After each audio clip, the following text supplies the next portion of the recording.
তিয়াশা লেপচা অনুরাগের ছোঁয়া ধারাবাহিকের পরমা। টলিপাড়ার জনপ্রিয় মুখ তিয়াশাকে জনপ্রিয়তা এনে দিয়েছিল কৃষ্ণকলি ধারাবাহিক। প্রথম সিরিয়ালেই হিট। আজকের এই জায়গায় পৌঁছতে তিয়াশাকে কিন্তু কম কষ্ট করতে হয়নি। মিষ্টি হাসির এই মেয়েটা একটা সময় নিজেকে শেষ করে দিতেও চেয়েছিলেন। প্রতিটা রাত প্রতিটা দিন যন্ত্রণা কুড়ে কুড়ে খেত। তবে কথায় আছে না, ভাগ্য ঘুরতে আর কতদিন, কারোর জন্য তো আর জীবন পড়ে থাকে না।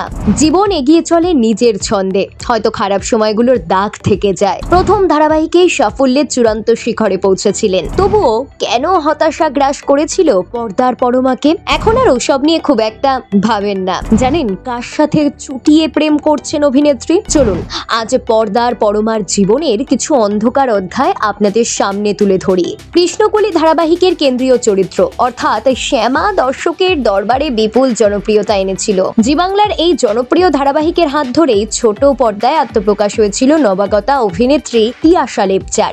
এখন তিনি চুটিয়ে অভিনয় করছেন অনুরাগের ছোঁয়ায়। পরমার চরিত্রেও হিট। কৃষ্ণকলি ধারাবাহিকের তুমুল জনপ্রিয়তার পরও তাকে ইন্ডাস্ট্রিতে একটা জায়গা করে নিতে ক্রমাগত স্ট্রাগল করে যেতে হয়েছে। কৃষ্ণকলির পরপরই তিনি কাজ পেয়ে যাননি, সেই সময় কাজের অভাবে ভুগছিলেন। অন্যদিকে প্রিয় মানুষকে কাছে না পাওয়ার যন্ত্রণা, সবকিছুতেই যেন জর্জরিত হয়ে পড়েছিলেন। সে সময় নিজেকে শেষ করে দিতে চেয়েছিলেন। মিষ্টি হাসি ফুটফুটে চেহারার পেছনে লুকিয়েছিল এক রাশ যন্ত্রণা। আসলে রূপলী পর্দার চাকচিক্যের পেছনে যে কতটা হতাশা, কষ্ট, যন্ত্রণা লুকিয়ে থাকে সেটা হয়তো দর্শকদের জানাও হয় না। তিয়াশা নিজে মুখেই তার জীবনের ভয়াবহ অধ্যায়ের কথা শেয়ার করেছিলেন অনেক আগেই।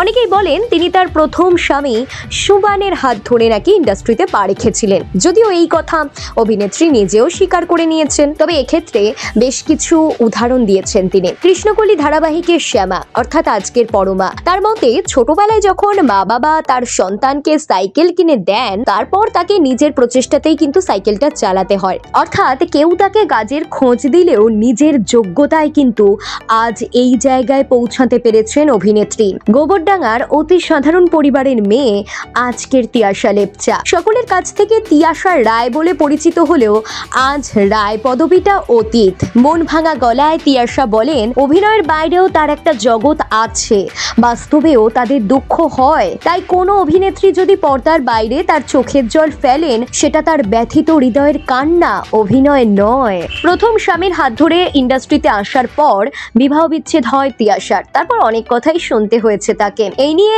অনেকে খোঁচাও দিয়েছেন। তবে খারাপ সময় একদিন জীবন থেকে কাটবেই, তিয়াশার ক্ষেত্রেও তাই হয়েছে। নতুন বন্ধুর সাথে এখন বেশ ভালোই সময় কাটাচ্ছেন তিয়াশা। সোহেল দত্ত এবং তিয়াশা লেপচার প্রেম নিয়ে টলিপাড়ায় এক সময় জোর চর্চা হতো, এখনো হয় বই কি। তারা একে অপরের প্রেমে পড়লেও প্রথম দিকে তা নিয়ে মুখ খুলতে চাননি কেউই। তারপর আবার তাদের সম্পর্কে চিরও ধরেছিল। তবে সব ভুল বোঝাবুঝি মিটিয়ে বর্তমানে খুললাম প্রেম করছেন। একসঙ্গে নানা অনুষ্ঠানে যান এবং সোহেলের বাড়ির কালী পুজোতেও তিয়াশা গিয়েছিলেন। সেই ছবি ধরা পড়েছে ক্যামেরায়। তাদের প্রেমের গুঞ্জন ছড়াতেই প্রশ্ন উঠেছে তারা কবে বিয়ে করছেন, যদিও এই প্রশ্নের উত্তর দেননি তারা।